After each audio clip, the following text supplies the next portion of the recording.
And we are live. Good afternoon, everyone. Welcome to A Bookish Moment. I'm Sarah Burr. And I am JC Kenney. And Sarah, happy baby Friday to you and everybody hanging out with us. We've got a fantastic and really super interesting show for you all today. And I can't wait to get started. So Sarah, I think it's time to get bookish. Yes, and it is a bookish first for us here this afternoon. We are joined by our very first memoir writer, which is really, really exciting. We're delighted to welcome Jane Little Botkin to the show. Jane, thank you for being here with us this afternoon.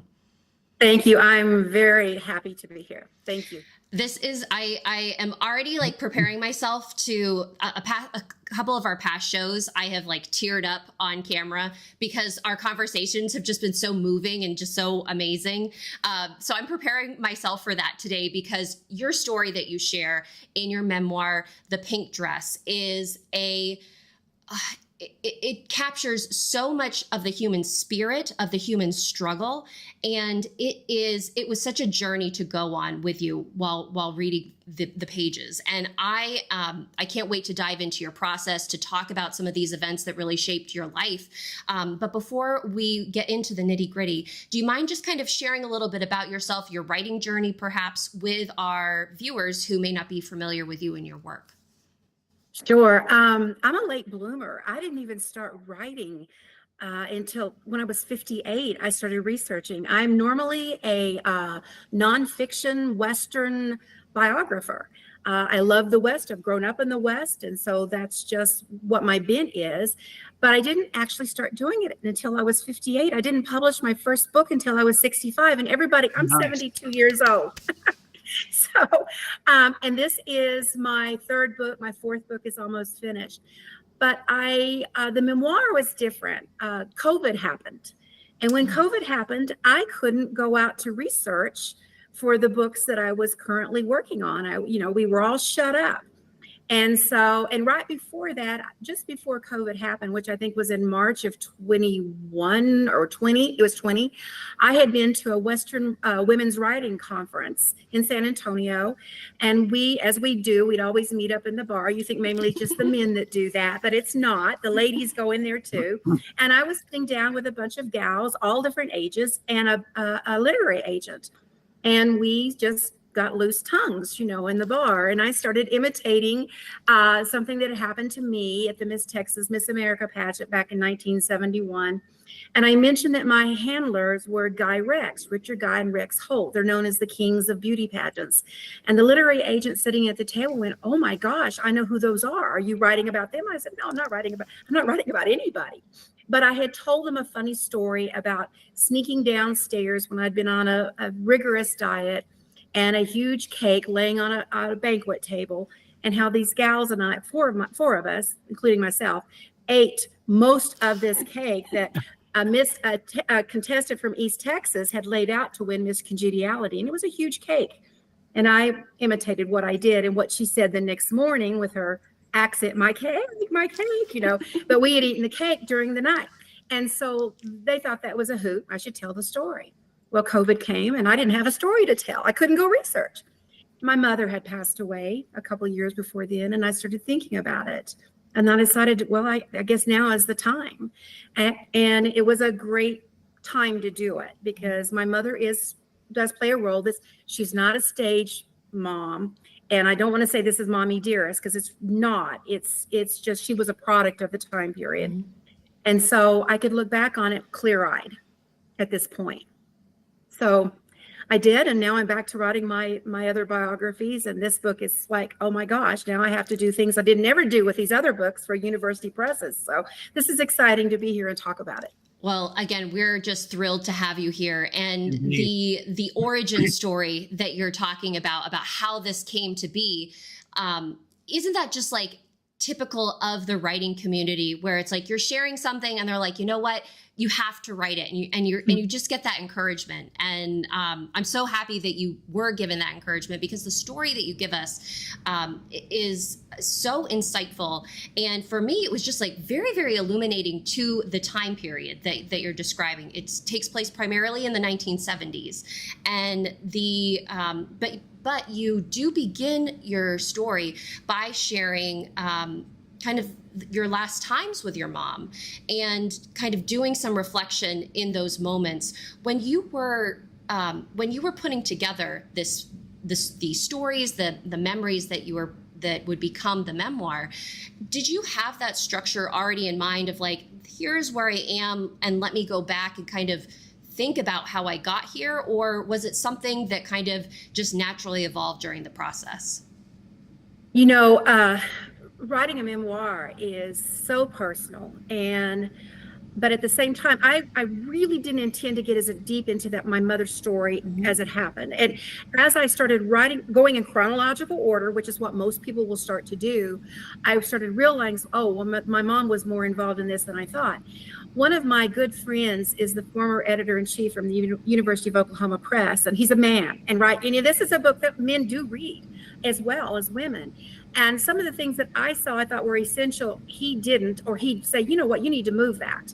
At the very end, I went back. We both agreed I needed to go back and start with that with my mom. Mm-hmm. And for readers out there, it does start with my mother's death. Because this is a story of forgiveness, that you have to have that capacity to forgive despite whatever things happened to a relationship, no matter who is to blame. It is a story of forgiveness. And so I started with her death, and then the fact is then I go back and I tell them what happened. Mm-hmm. I didn't realize she would be such a strong theme through there, as much as Guy and Rex was, and the other stories as they became nationally and internationally famous. We'll get to in a minute. Mm-hmm. But the structure, one thing I learned, I was taught when I write actually historical nonfiction, is you don't write it like a scholarly linear story. You're going to go back and you're going to do the same elements that you guys do in your mystery writing. You're going to have foreshadowing. You're going to have flashbacks. You're going to describe these characters. And so when I wrote the memoir, I made sure I included those elements in it. And then the other part of it is I had to tell it as a 17 or an 18-year-old. I had to go back and start the story through the eyes of an 18-year-old. And that was tricky, because I had to look through immature eyes, and then as I go through, I'm older, and I can look back, and then as I did in the beginning and I do in the end, to see how this all came about. That was tricky. And you know that. Sorry, Sarah. Nope, go for it. Okay. Well, if you insist. But that brings up a really interesting point, Jane, in that you're looking back literally 50 years. Mm-hmm. And I'm one of those folks who can barely remember 2 weeks ago, much less, a number of decades. Could you talk about your process a little bit, about what you did to the best you could make sure the information that you're sharing with us as that 18-year-old was true as you saw it? Again, that researching skill that I have comes in hand. Of course, I had the memories, and I could jot all those down, and I did do that. I did a linear list, and I wrote down. I had done that years ago. I thought possibly a long time ago I might tell this. This is when you're sitting there thinking, oh, what am I going to write about? I might write this one of these days, and you kind of pigeonhole it. I had that, but I also had voluminous scrapbooks, newspaper clippings, interviews, letters. I had so much information, and then I had a set of friends from that time period who also remembered. Well, then the researcher in me kicked in, and I contacted some of these other people who had been part of this, all grown up like I am now. They added some things, especially with Guy and Rex, that I didn't even know, that I was able to pull into it. And then I also went online. I went into my newspapers.com, newspaper archives. I double checked other stories, because there's one particular character in here who he was quite a public figure, and he was outed in Life magazine and actually kicked out of the Miss America pageant. But I wanted to make sure that what I was telling was right on, because that everybody else knew this somewhere else too. So I had to do that kind of research also. You know, they say you can change the names, you can change the description and all that, but when you're a public figure, everybody knows who you're talking about. Mm-hmm. So I just had to make sure I was right on that. But I had tons of information. The parts that I did not recall were things that I didn't want to remember. Mm-hmm. And that's where my friends came in. I didn't discuss this with family at all. My family was so fractured as a result of everything, still is to this day, except between me and my brother.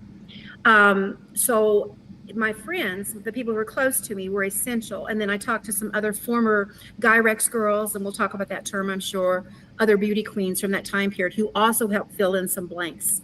And that's how I did it. Now, remember, I'm a historian, so I had to look at this like I'm a character in my own history. Yes. I don't know how else to describe it.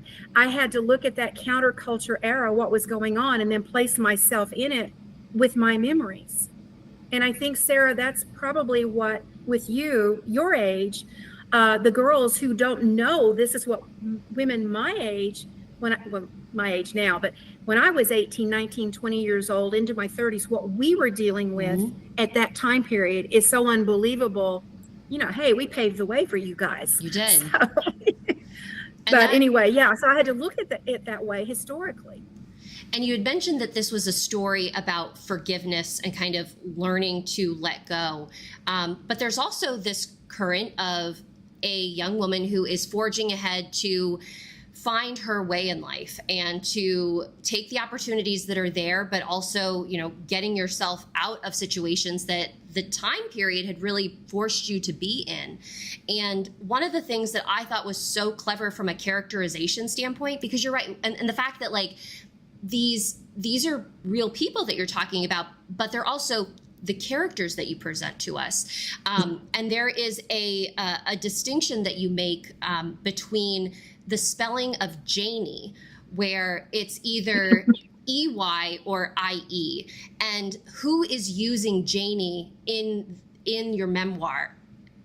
It was so illuminating to the relationship that you had, and it was something that was so small in just like what you were doing, but it had such a big effect on the reader, because you say that that you obediently followed the rules and you didn't really step a toe out of line, but you had your own little ways of rebellion, and having your name IE was one of them, which I just thought was so clever and such like a subtle way to just stick it stick it to somebody.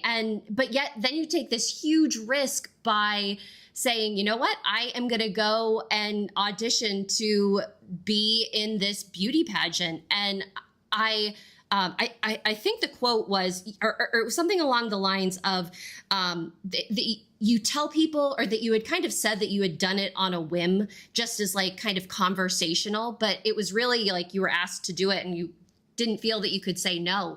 Can you tell us about the, how, I guess for our viewers, how this world came about for you?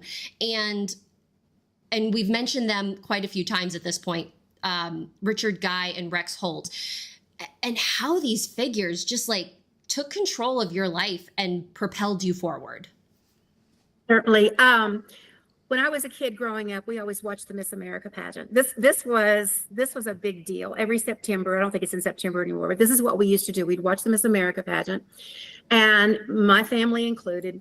And so that was a big deal, the Miss America pageant. I didn't know there were local pageants. Of course, they have to get the contestants to get there. I didn't know anything about that. But my sorority, I was a Tri Delta. There was a poster that appeared on campus, about trying out to be a finalist in the Miss El Paso pageant. We hadn't had a Miss El Paso pageant for Miss America. And so my sorority sisters were entering thinking, oh, we're just going to beat the Chi Omegas and we're going to beat the Zetas. And that's all this was. And I did have a problem saying no. I was a pleaser. I was always a pleaser. And I couldn't say no. The problem was talent is 50% of it used to be 50% of the Miss America pageant. And that's where the hang up was.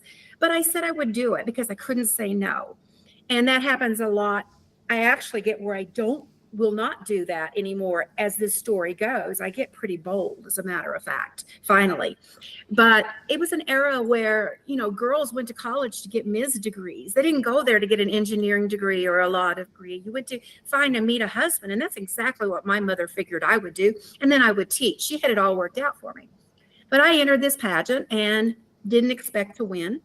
Didn't expect to make finalist. I did. And then I really had a problem because I found out I was really going to have to play a piano piece perfectly. And that's a whole nother little drama in there. And before I knew it, I'm in this pageant and I'm with these two guys. They were in their 30s, very flamboyant at a time when you could not be living together or habitating as a gay couple. It was against the law in Texas, but everybody thought they were so wonderful because they were so talented. So no one said anything, and they had no issues with that. But they were so talented that the women in El Paso, Texas, the elite women, wanted them to do, decorations for things or design evening gowns or whatever. They bought this pageant, having never done a pageant before. They judged one before, so they thought they were experts. But because they were so creative, and one of them being OCD, they took over my life. And this is not what I had in mind. I wanted to make straight A's. I didn't plan to be a teacher. I already had another idea where I was going. And they took over my life. And in my house, my parents had a dysfunctional relationship. There were problems. My father was a philandering husband, and my mother, who had controlled me all the time, as she could, decided she needed to get me out of the house. And so I moved in with these two men, and they learned on me. I became the first Gyrex girl. That is actually a term that was copyrighted later. I was the first one, and they made a lot of mistakes, and I made a lot of mistakes too. And in the end, yeah, there is rebellion, and there is change in my life. There's change within my parents' life that parallel this. But I don't know if I'm answering your question now. No. Maybe I am and maybe I'm not. No, I think that and you've kind of queued up perfectly another question or kind of a something that I wanted to make sure that our viewers know about is the fact that you actually include images of your pageant days in the memoir. And there is one, it is from July 5th, 1971, where Guy finds out that he and Rex are not allowed to have contact with you during the Texas Miss America pageant.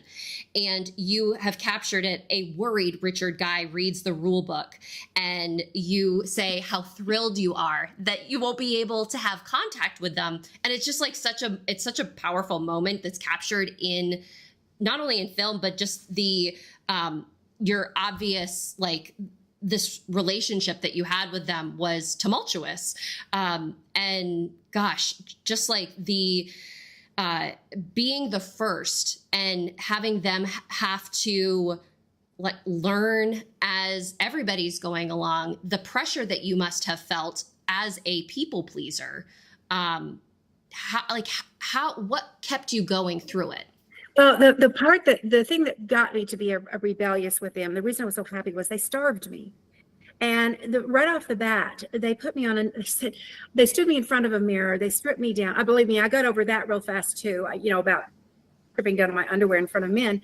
But they said, she's fat. And I wasn't fat. I was 34, 24. I might have had 35-inch hips.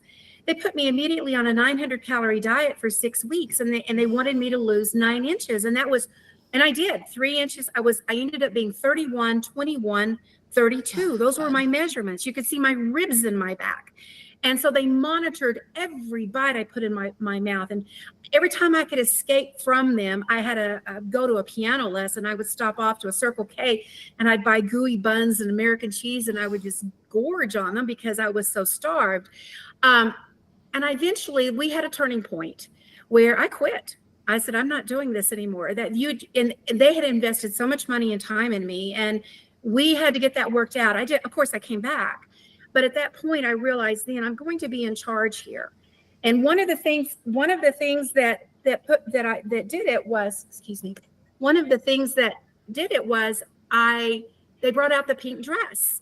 There were all of these gowns that they made for me, these designer gowns, and they brought out this pink dress, and I had seen it once before, and it is the dress that is on the cover of the book. I actually had to get that professionally photographed, send the photograph to New York City where a cover designer enhanced it. It's just beautiful. The dress is still beautiful. And the dress represented this fairy tale land where you could just be free. You could live out your dream. And so finally, I got it in my head, I'm going to be part of this dream, to heck with what was going on at home.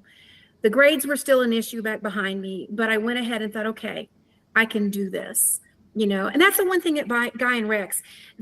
For beginning with me and beginning with their pageant contestants, they created this fairyland, and they did that also for their clients. Mm-hmm. Even above their door into their mansion, it said Oz. And on their tombstone, it said Oz. When I first met them to go get they have a shared tombstone, and it says Oz. And it says Guy Rex. It doesn't even say individual names because they're known as Guy Rex. Wow.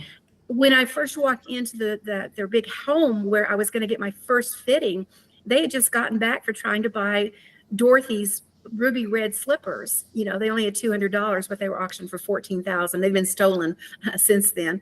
But that's the world they presented. I just fought going into that world so much because I was like, okay, I'm going to get my degree. This is what I'm going to do. I'm going to make straight A's. I'm going to break the dean's list again. I'm going to get my degree. I'm going to get out of the house. And then this was just a sidetrack. And I'm glad now I did that. But at the time, I would have said, no, I wish I had not done this, until I got into that fairy world aspect of it. But it took a while. Mm-hmm. Gosh. Well, that's that the thought of, or the visions of Dorothy in Oz, that just that paints such a picture for us. And unfortunately, speaking of pictures, we only have about 8 minutes to go on our show, and this is fascinating. So one of the other kind of picture things you mentioned is you've referred to this story as a Western do-over. Could you talk a little bit about that? What do you mean by that? Absolutely. People went west from the very get-go to get away, right? To escape. And El Paso, Texas was a place where you do escapes. They used to say El Paso, the main part of the book is set in El Paso. It's also in San Antonio, Texas, and Fort Worth, and then in Central Texas in parts. But El Paso was so far away from Midland, Odessa, which was the closest. It was closer to Chihuahua, the capital of the Mexican state of Chihuahua. And all the rest of Texas just looked at El Paso like this little podunk town, in the West. Marty Robbins sang about it. And so my father got himself into some financial trouble and he had to escape. And so he went to El Paso just like many other people had since the 1800s to start a new life. Some people just went on into Mexico and never came back. But that's what El Paso was known as. And so for Richard Guy and Rex Holt to come up with what happens is they end up buying the Miss Texas USA pageant because of a cheat, which is going to be explained in the book. And it actually involved me too. It took a couple years for them to get it. And when they buy that pageant and leave the Miss Texas America people, they end up winning the Miss USA pageant 5 times consecutively. They become known as the Texas Aces. So they had their do-over too. I have a do-over in the book. I have a personal do-over. My father had a do-over. And everybody who goes west has this same kind of notion. And it plays out in El Paso, Texas. So that is a theme that runs through the book, as well as the Oz theme and the mother-daughter issues and so forth. That the way that you describe El Paso is just so atmospheric, and like you feel very transported into the moment. Your writing style itself is very, very beautiful. And Thank you. I would love to know, you mentioned that you started writing at 58. Like, where did your writing ability come from? Like, how did you hone that? How did you hone being able to transport people from 2024 back to 1970?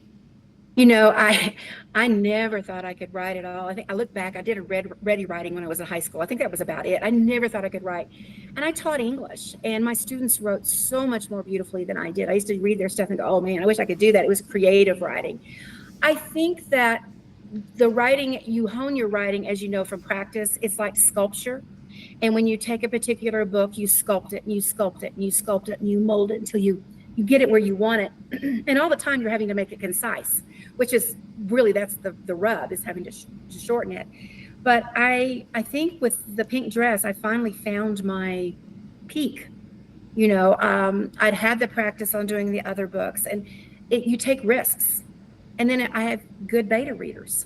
And, you know, and that's the other thing. If you're willing to share your work with someone else, have them read it, not only for looking at your style and what you've done, but look at what you said. Does it even appeal to them? And I sent my book out to former students. I sent it out to girls who are in their 30s, 40s, 50s, and then my friends who were older. I wanted to get a reaction from each. And that helped play into it as well. But I think it's just mainly practice. You just have to practice it, because I didn't think I could write. Your comment about sharing your work and being open to accepting feedback, Yes. I think is so smart, because I think often we feel that writing is very isolating, and that these are our words, and there's no way that we can make them better. But being open to other people and getting that feedback, seeing something from someone else's perspective, like you've written a line that you thought delivered exactly what you needed it to deliver, but then your beta reader doesn't understand, like, what the heck does this mean? And so I think that that's such, for any aspiring writers that are out there, that's such a valuable lesson to learn early on. And I'll give you an example. You just brought up the notion with using the word Janie. I've not had one person bring that up yet. Now, the people who are close to me, they just kind of, oh yeah, that was right. But you're the one who just caught it, that I changed the spelling of it depending on what the issue was within the book. And so for you to do that just shows there's something else you honed in on that maybe another person won't. And that's all very valuable. It really, for me, was thinking, because it's a memoir, I knew that I was reading about real people, but that the character aspect of, like, people being different characters to the other people that they're interacting with their life. Exactly. So I thought that it was such a clever way to show that subtle shift. So, and one final thing regarding memoir writing, I read somewhere that they want you to use as much dialogue as possible. Well, yes, you can do that, but you've got to get in there and get that description. You have to get the context, and I do provide a lot more context than maybe other memoirs do. But I think it's essential to understanding so you can picture the story. If you just have dialogue, you lose so much. I mean, even if you're describing with the dialogue, but then you may not have natural dialogue. If it's forced. So you have to have that happy balance there. I think that balance is struck exceedingly well here, because I think maybe in the other memoirs that I've read in the past, maybe that's where my disconnect is, because I'm not as much rooted in the world around who I'm reading about. And that's what I'm reading it for. Like, I want to know, like, what is going on in their life. So I was, again, like, The Pink Dress, fabulous. And thank you for sharing this with us, because it was really a treat to read. Yeah. Thank you very much. You know, I've got one quick question before we have to say goodbye. What do you want people to take away from The Pink Dress? I want them to take the idea that there's always forgiveness.